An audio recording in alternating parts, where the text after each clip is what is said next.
What's going on, people? Welcome back to another video. I just want to apologize for not uploading last week. I was a little bit ill and I just couldn't really bring myself to make a video, so I do apologize about that. If you guys have noticed, I have got a nice new chair, so this is good for kind of when I sit on the charts for extended periods of time. I just realized that wooden chair was no good for my back, so spend a bit of money, get a nice chair, and yeah, all good. So in this video, we're gonna take a look into how to start reducing your losses and how to ultimately control your emotions. So for me personally, I think there's 3 key factors which is gonna help you actually reduce your losses. So make sure you stick around for the whole video so you have the best chance to actually start reducing your losses. So starting off at number 3, I would say what you need to do is you actually need to control your emotions, okay? So this is obviously easier said than done.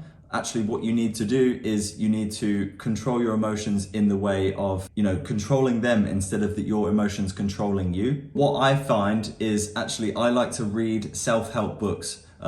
Self-help books which actually help you grow, which help you build upon your mindset. And generally reading is very good for you after a stressful day of trading or, prior to the trading day. Reading a book is really great. It really relaxes your mind and gets you motivated and pumped up so you can do the best on the charts when you actually do get on. There's one thing that's kind of chucked around a lot, and that is basically that you should just eliminate your emotions. You should get rid of them. They're bad. You shouldn't ever utilize them. I've got something to say for that.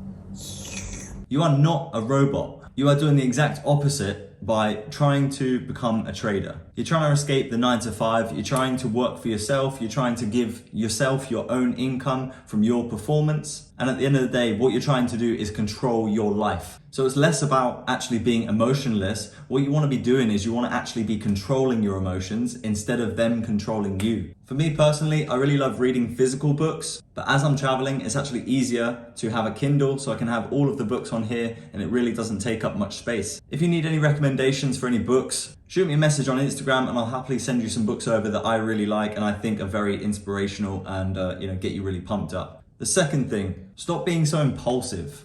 The market really isn't going anywhere, right? So if you're trying to take one trade and trying to win, the lottery, that's ultimately what you're trying to do. You're trying to take that gambling mentality and actually put it into trading, right? You're trying to get this one good trade and win a whole bunch of money.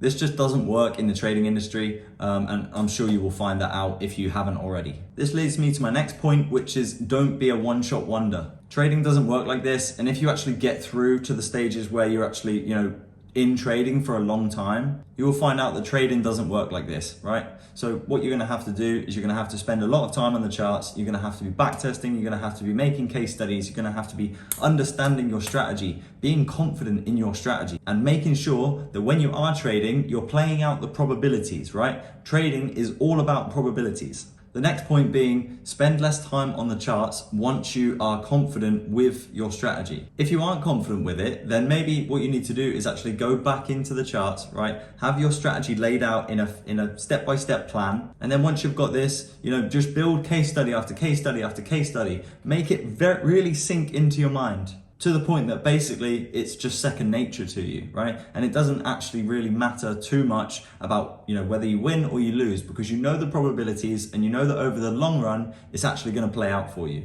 And my last pointer in this section is basically just be a bit more picky with the trades that you're actually taking. So this point will actually come after you're more confident with your strategy. Once you've built that confidence up inside of yourself, then you are going to generally just be a bit more picky with the setups that you want to take, because what you've done is you've actually gone through the charts and you've back tested and made case studies, and you know what looks more high probable than the previous trade. The number one thing that I see traders do all the time is they're actually trying to take risk entries instead of confirmation entries, right? So confirmation entries are great. Risk entries are also great, right? They can get you into trades when maybe the market just pokes up into your POI and then just crumbles, right? That it can be great, but you need to have an unequal ratio for what you're actually doing in risk entries and what you're actually doing for confirmation entries. It should roughly be an 80-20 split, right? So 80% of your trades should be confirmation entries